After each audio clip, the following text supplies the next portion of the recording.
Welcome back. Time now to take the bad with the good in finance world with Sidhant.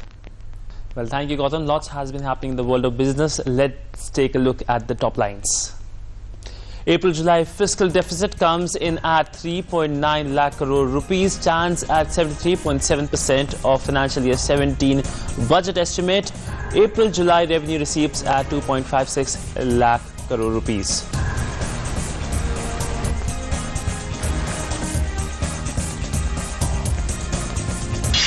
Markets end in positive. Sensex gains 109 points to end at 20,452. Nifty gains 42 points to end at 8786. Shares of construction sector companies surged by 20% on back of cabinet decisions.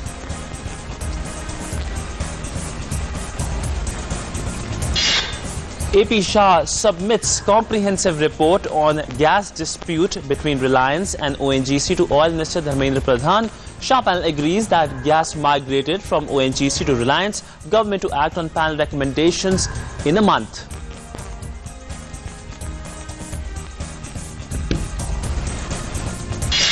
Bharatiya Mazdoor Sangh not to join the proposed countrywide strike called by trade unions. BMS says the outcome of talks with the government was fruitful and great achievement has taken place for Indian workers in recent past.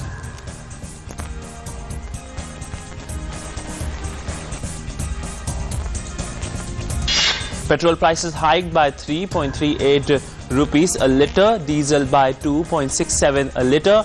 Petrol and diesel prices have been reduced on 4 occasions in last 2 months on back of decreasing international oil prices.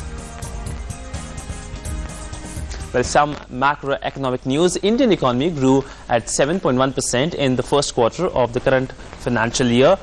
The economic activity, which registered growth of over 7% in the April to June quarter over a year ago period, were manufacturing, electricity, gas, water supply, trade and hotels. The government has targeted the GDP growth to top 8% this financial year on back of normal monsoon season. Positives which one has to recognize. One is on exports. Last year it was negative growth by about minus 5.7% or so, and this year it is plus 3.2%, so that is a positive development. Secondly, I think manufacturing side also, last year it was about 7%, 7.3%, this year it's about 9.1%. So there are some positive developments in the manufacturing side.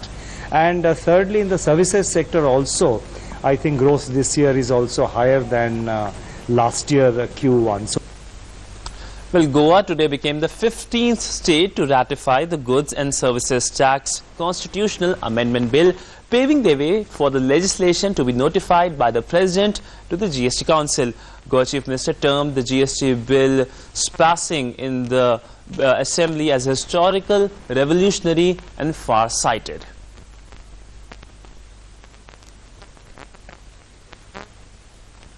Well, that's all in this edition. Back to you in the studio, Gautam. Thanks a lot. Well, let's get you the latest on the Swachh Bharat mission, the mission to clean India. It will now get a unique boost.